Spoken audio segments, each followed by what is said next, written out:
in the 70s, workers were had to come by with the experience around Alberta. And a lot of people who lived around Edmonton didn't even want to go to Fort McMurray. So Syncrude went across Canada recruiting. So there were a lot of people from the Caribbean with experience, some from Edmonton, but a lot from Ontario and Quebec, who had the experience from refineries, from plants back in the Caribbean. So they were hired, and a lot of them moved to Fort McMurray. And it was great because then we had a Caribbean association also. In those days, people always thought of Fort McMurray as a kind of remote place in the boonies. So to get people, well, when we first moved there, were there paved roads? There were no. It was like 18,000 people, residents back in 1977. The roads were not paved. Like from Fort McMurray to a place called Wandering River is 120 miles.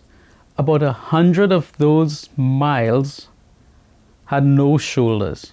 So, I mean no shoulders. It was just a two-lane highway, and it just dropped off.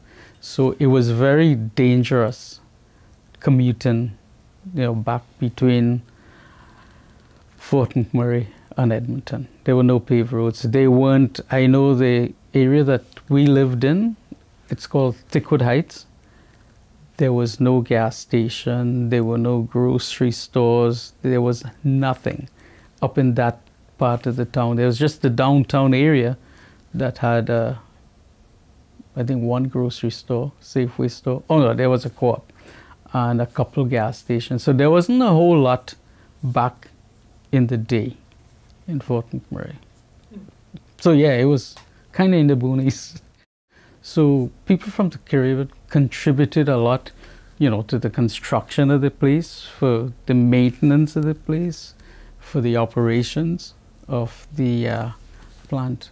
As a matter of fact, there were so many guys in Fort McMurray that we had a all Caribbean soccer team back in Fort McMurray in the late 70s and early 80s. And you knew a lot of the guys who actually played. Cecil George was one of the guys.